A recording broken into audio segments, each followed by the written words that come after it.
thing, quit my thing, I quit to go when you record that thing. Observe it, I got your in on body. The dumb skinny and control my shrink cause it. Now I got thick girls under me. Now knock body I think was on him when that's it. Yeah, that's when I need some company. Young come on, you up tabanye. Cute boy smile like King Kabadek. One palm as in the bin, the beyond to Zach Gambanyes. Tiran song and that Kunzra Tab Shisha well. Nine up, Kwana think Zamukwe Moda. Jump to the got point. Step one, no in the Banza Kunsham and number. Just into the bad boys. But you doze. Put X in the car boy in there. But those singers are coin. But you doze. Aba maba quick bombe. But that yes the bad boys. When I get the shy guy, gon' go with them on him, but on my big time. I'm an die, the funny and the kind guy. I think man you stand fine.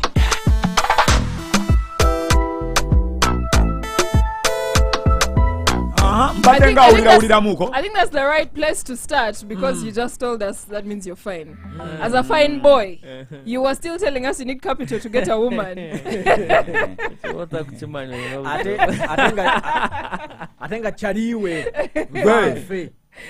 Winnie. Yes. Bani wotamla ya bagambo. I want a broke man. No, everybody wants a rich man. So you need to have capital to have some money in your pocket. Yeah, but also capital is relative. So you could need capital 500k. Someone else needs capital. This depends on the woman you want. If they want 12 cows, yeah, how much? You can only afford 3. That means you don't have capital. Hey, what oina? Wabagala 12 ngoina 3 capital. Nobody na 12 nyino batolino nasigazaje. Baba bagala 12. Olinawo 2. Awo capital what olinawo baba. Ne ningo no sangano mwe ya chinto tajini. There are some nange who don't have even one. Gwe, olimbo lubadengo lunyira nchagala kono nabisera adaga machi. You were saying step 1 you get a number. Step 1 ine kubanza kushomere number. Sincheba boys. Sincheba boys. Then bachondoze but ex nigga woine. Batosingeza coins. Bachondoze abamwe bamwegombe ba boys si bangu oyinzo basi nikie namba ngo babuza uno mwala chiwani happens all the time bone bamuli yao kategeti kasitole kanyinya we njaga tudeko wali mabega truth yes boss kugundi ya sofam je wagambe rimba rwenda ne Lillian Mbabazi for starters wafuna otya Lillian Mbabazi oli mukola mwenna it was through Fenon yeah. Oh, yategeera bizibu bye walina because oyogedde ku depression, oyogedde ku addiction, mukwatagana mutya kuba negundi naye yennyini sometime back. Yafunako ebizibu bye bimu Lillian Mbabazi. Thank you for asking that question. I have a long story about my personal story experience with addictions and depression. It is very long. Katia, you know that. We get some other time. But let me answer your question. Those auntie. Olorimba nalufulumia about 8 years ago now. The original version. Around 2017 is when I met Steve. Olorimba nalwagala nnyo. So by the time we met, I was in that state. Yalita ngat city fine. Ngane music again ampola. Until 2020 that I went to rehab. Katibena vayo. And now I'm fine after the rehab. Nenzira mundongo. And ever since abantu, they have never welcomed that song. And so many songs like Look at Me, Go Get It, So Farm, zino zenyimba zenawandika nga ndi mumbera hambi. Netuza wakubaza aliza luzungu. Someone comes and be like, wakuwa yimba nyo luzungu. Na inga techinuma nyo, that in these songs are my stories and everything that I'm going through. Then 7 years later, I'm in rehab. Nga abantu nalimba gamba siri fine munyambe.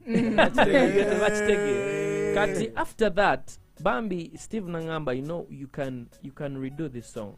And I had interest in remaking this song.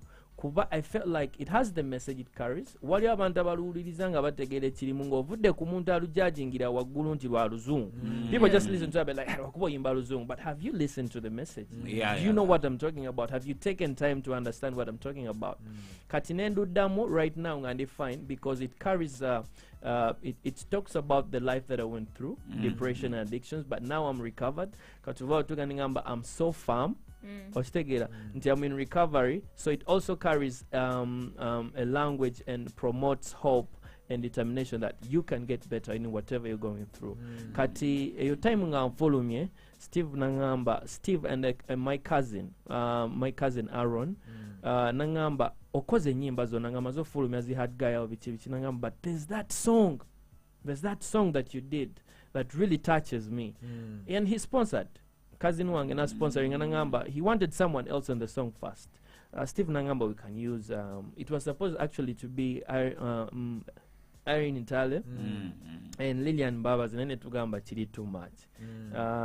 Oli ngamba mfune budget of what we need to redo the song. So nemugamba I'll work with Fenon kubanga mbadde nabo and they can understand that. So and I know wetuba twetaaga omuntu what Steve can help me get that person.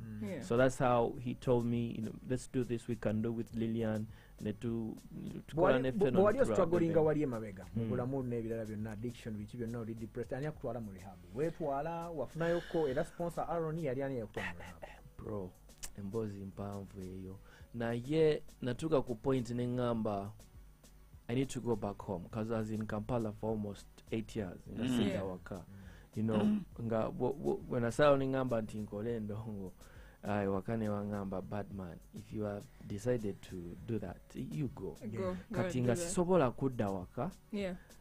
And I wanted to prove a point nti chenkola chikoleka because if a parent, I was raised by a single mother, nakuza abaana basatu, atenga mu baana bonna nze last born, atenga nze mugezi okitegeera kati ndowooza expectations ezaali waggulu ng'alaba nti nze asobola ovaamu ekintu ekitegeerekeka mu baana bonna nze yasoma nentuuka ku senior 6 abalala batuganga mu senior 5 nga sente ne zibula ne zikola ki kati nalaba nga kyenfuusa te sikyayagala. She had her expectations naye nga mmanyi nze ekyange kyenjagala nenkolakolaawo bulimu nga senior 6 ewedde simanyi kukola mu ddaala simanyi bukafe nenda nga tekitambula until the competitions came through zaali ku NTV then nempitamu mu auditions ne tujja e Kampala. Ever since then saddayo kati mu mutima gwange ngamba nti bwe kiba kifuuse bwe kiti I have to really make this work kubanga first of all I'm a disappointment to my mother.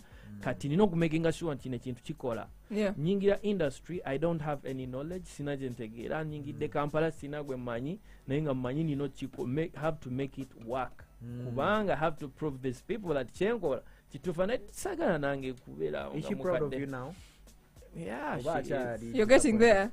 We are getting there. Kubanga kati kubanga kati asobola okunkubira oba kyonna ekiriwo nosanga nti ninamu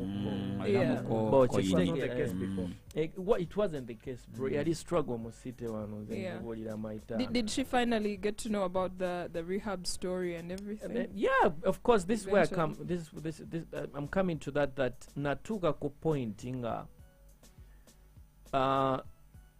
I'm carrying a load that is really heavy. Sisobola kudda waka.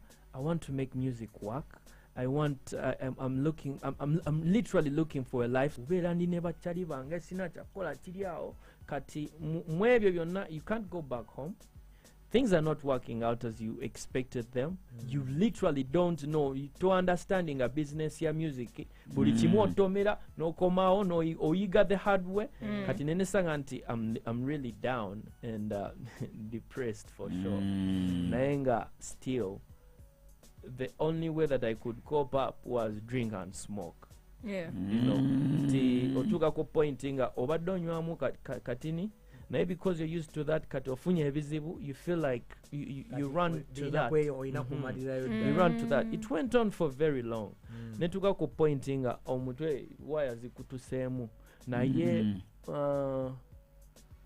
God yanyambako nti by esawa nali sitegeera fit sobola wali obeera ku street biki ali sibeera ku street naye nga mbeera ne ba 5 bangaawo munaguru go down okitegeera abantu bamu go down awo mbabuuzizaako bakyali bangaawo nga natuuka something told me nti ngenda kufa naye omukazi eyankuza yanditegedde lwaki yes I felt like excuse me I felt like I should go back home tell my mother kubanga manyi ngenda kufa ekigenda okunzita nkimanyi I felt like let me go back home tell my mother ekigenda okunzita kuba naliko point egamba nti singa nfa ne batafuna ne body yange ne batagifuna because I don't want to see What people next? crying Yeah. because I know what exactly I'm doing to myself and I know I'm going to die but I don't want to see people suffering and crying nga kino kyetusizaako kati subconsciously ekintu nekingamba ddayo ewaka ogambe maamawo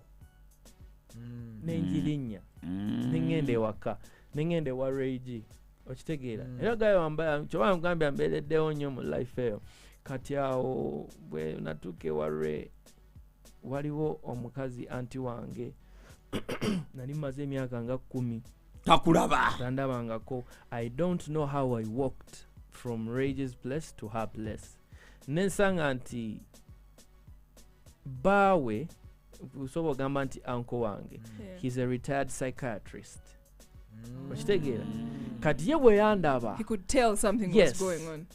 nenjagala nkujjukize nti I don't know era sobola gamba nti gali magezi gange ikana yakana nentambula blessed kono nengenda mu nyumba eyo Yeah. okitegeera ikakola ebintu ye ebikulu bwe yandaba bw'ati n'akubirawo mukadde essimu my mother was in the village n'amugamba omwana agwiriralo hata yamugamba kinene yamugamba kinene After all those years, and then I that's can the tell you- first thing. yamukutula there's man this story nabeeranga warre nkati ng'alina ennyumba ye ennungi nnene erimu ebisenge ebiwera oyagaya njagala nnyo nti ne mu nnyumba ye nalinamu ekisenge naye nga nze njagala kubeera mu kiyumba ky'enkoko Outside. owulira gyowulira nga emirembe gye mpulira emirembe omuti guntuddeko ne drink yange ntuddeko era yeta kujja ku drink kanate ng'asobola atya nze kenyini my body couldn't work operate without that Yeah. okitegeera withdrawals zaali mbi nnyo nti if I don't smoke or drink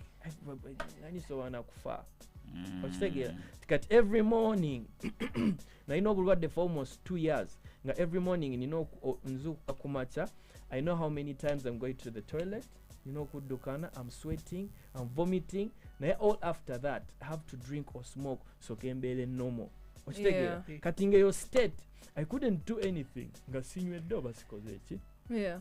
okitegeera kati nga mu bantu bonna be nali nabo around me Ray ye muntu eyantegeeramu at least ku bintu 10 bye namugamba tegeeramuko nga 30 kati nakitekinga easy okitegeera but everyone around me was judgmental Yeah. babalooza ono yeyinywesa okujaga biki wabivaako byonna nabivaako ne bwe nfuna akenkuwa ne bwonsasula oba mu Rehab omalayo bbanga ki 3 months Wow.